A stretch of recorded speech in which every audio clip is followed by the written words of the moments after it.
Penguin Random House Audio presents A Different Way to Win, Dan Rooney's story from the Super Bowl to the Rooney Rule by Jim Rooney. Prologue by Bill Cower, foreword by Joe Green. Read for you by Jim Rooney, including interviews with Roger Goodell, Paul Tagliabue, Franco Harris, Rocky Blier, Mel Blount, James Harris, Art Rooney II, Cyrus Merhi, Ray Anderson, Mike Tomlin, Judy Battista, and Jeremi Duru. Night was falling on the Rose Bowl on January 20th, 1980, the site of Super Bowl 14. The Southern California sky was purple, red, and orange as the sun set over the San Gabriel Mountains. Although some of the 103,985 fans there were surely rooting for the hometown Los Angeles Rams, the stars of Hollywood that day were the Pittsburgh Steelers. The Steelers wore their traditional black jerseys with white numbers, and over the previous decade, the uniform had become symbolic. Joe Green, who went to a segregated high school in Texas, anchored the front of the steel curtain defense. Buttressing Green were future Hall of Famers Jack Lambert and Jack Ham, two white linebackers from the Rust Belt. Behind them were Mel Blount and Donnie Shell, both of whom had attended historically black colleges and universities, HBCUs, and marched in the South after Dr. Martin Luther King Jr.'s assassination. The final line of defense was Mike Wagner, a white safety from a town situated between Milwaukee and Chicago. The ongoing collapse of the steel and manufacturing industries in western Pennsylvania was pushing many Steelers fans into financial ruin. Race relations would be strained by the economic devastation.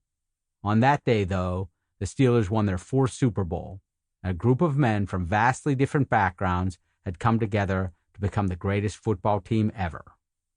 As the top executive of the organization, this is how my father planned it.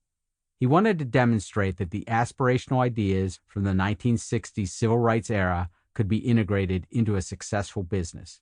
He believed that bringing together all these differences, race, geography, as well as political and religious beliefs, could create something special. Whether stewarding the Steelers as its corporate president, influencing other owners to build the NFL's business model, or standing as a key advocate for making change related to race and fairness throughout the league, the closest analogy to how my father led is that of an orchestra conductor. He wanted everybody to be pulling in the same direction. Dan did not operate by mandate. He did not issue too many directives.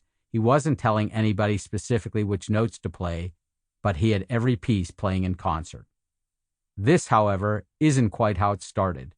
More than a decade before he reshaped the Steelers, most of a lifetime before he became U.S. ambassador to Ireland, and years before he would change the NFL's approach to hiring minority coaches, Dan Rooney was known around the NFL simply as the Kid, living very much in the shadow of his father.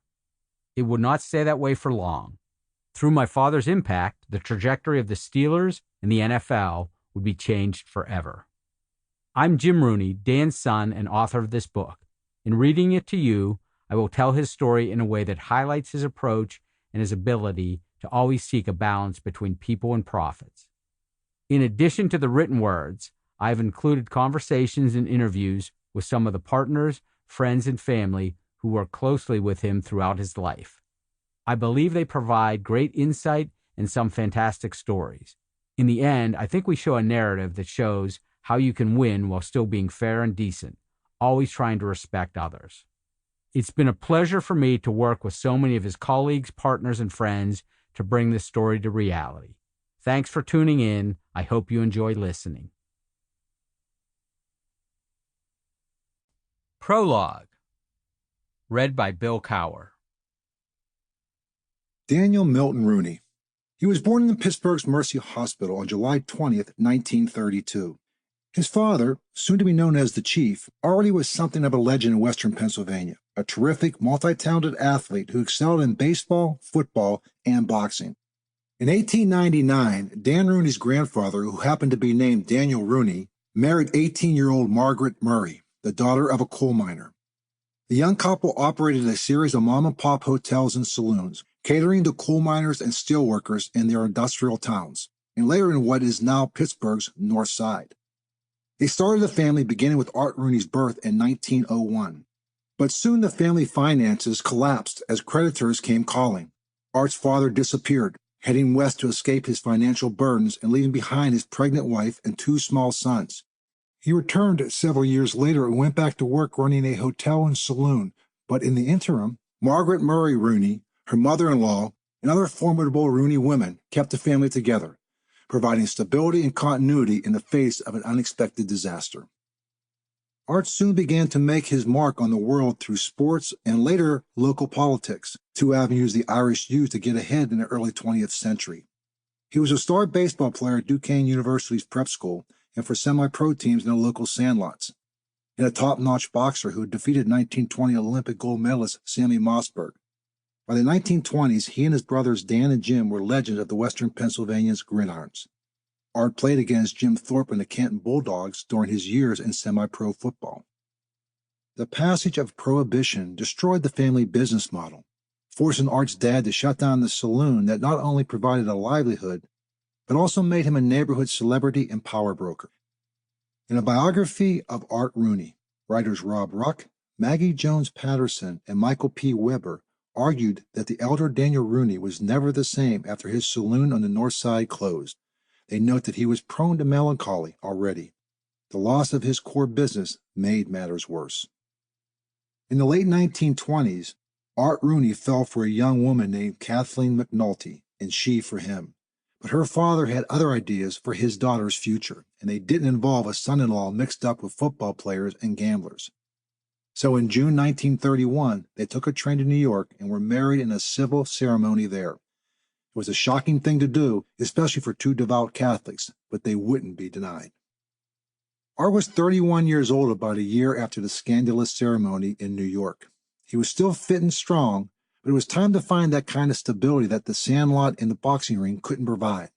It was a hard time, though, to be starting something new, whether it was a business or a family. The Great Depression was a foundational experience for anyone born in the 1930s, as Dan Rooney was. Memories of the insecurity and fear of those hard times never quite faded, no matter where they lived and, for the most part, no matter their circumstances. For the first few years of his life, Dan lived with his parents and incoming Rooneys, for he quickly had 4 brothers, Art Jr., Timothy, and twins Patrick and John, in an apartment above a furniture store in the North Side section of Pittsburgh. Patricia grew up nearby. They attended the same grade school on the North Side, and the struggles of her family shaped both of them for the rest of their lives. Patricia's father was a construction worker, a union man, and like most families, their welfare depended on the availability of jobs. If Patricia's dad got a steady job, things were good. But there were times when he had no job at all and her family could afford little. Her mother always figured out how to get her family fed, but often it was just soup. Sometimes they went to a convent where they were given bread and other necessities. It was a constant struggle to come up with the money for a serving of milk at school. There were visits to the gas company to plead for a few extra days to pay the bill before the gas would be turned off.